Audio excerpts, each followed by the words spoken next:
बिस्मिल्लाहिर्रहमानिर्रहीम अस्सलाम वालेकुम जी सारे दोस्तों सज्जनों साथियों ते अज जनाब असी तुहानू दसना है कि सूरह बकरा का कितना मकाम है ते जिंदगी दे विच ते आखरत की जिंदगी दे विच भी कितनी अहमियत है सूरह बकरा की।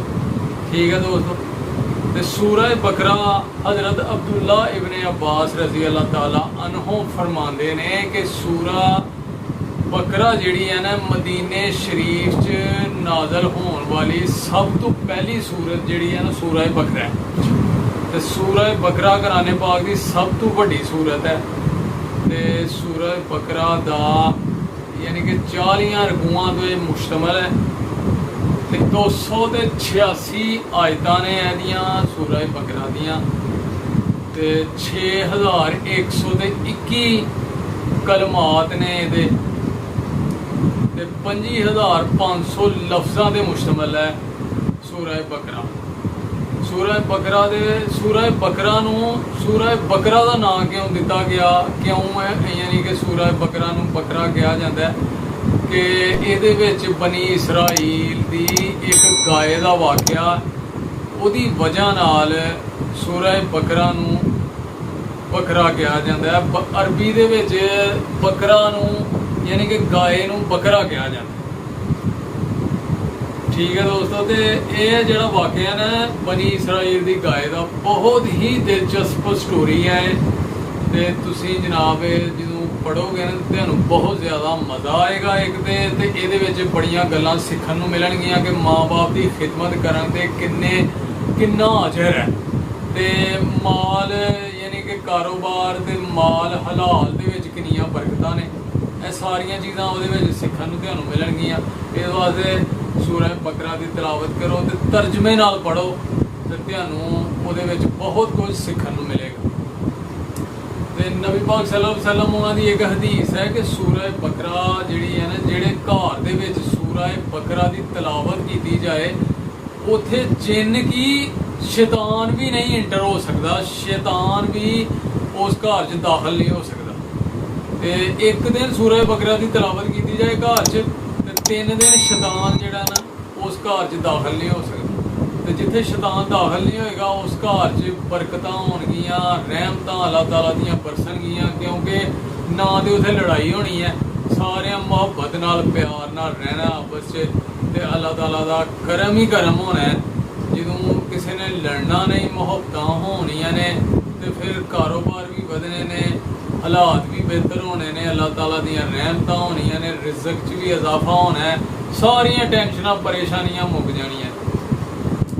एक होर हदीस है नबी पाक सल्लल्लाहु अलैहि वसल्लम दी कि जिस घर च सूरह बकरा की तिलावत की जाए उत्थे जनाब जिन की शैतान भी नहीं आ सकता। तो सूरह बकरा जिहड़ी है ना वो बहुत बड़ा यानी कि एक तवीज़ है, जिहड़े असीं तवीज़ वगैरह करवाने हैं वो सूरह बकरा की तिलावत की जाए तो वही तवीज़ बना के जनाब घर दे विच दीवार ते लाया जाए तो वो जनाब उत्थे ना तो जादू टूना हुंदा उस घर ते ना कोई टेंशन परेशानी, तो अल्लाह पाक दा करम ही करम। ठीक है दोस्तों, तो ज़्यादा तो ज़्यादा सूरह बकरा की करो तिलावत, तो जादू टूणिया तो भी बचो, शैतान को भी बचो।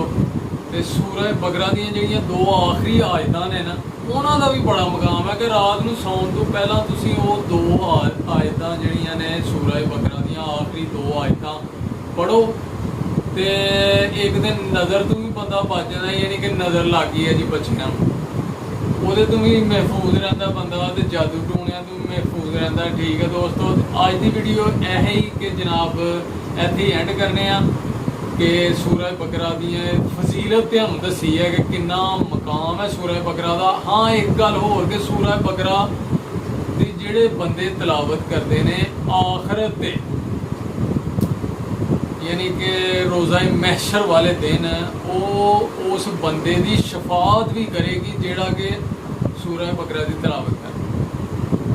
कुरान पाक खुद यानी कि शफात करेगा उन्होंने लोगों की जिहड़े कि कुरान पाक की ज़्यादा तिलावत करते हैं। तो बहुत बड़ा अजर है।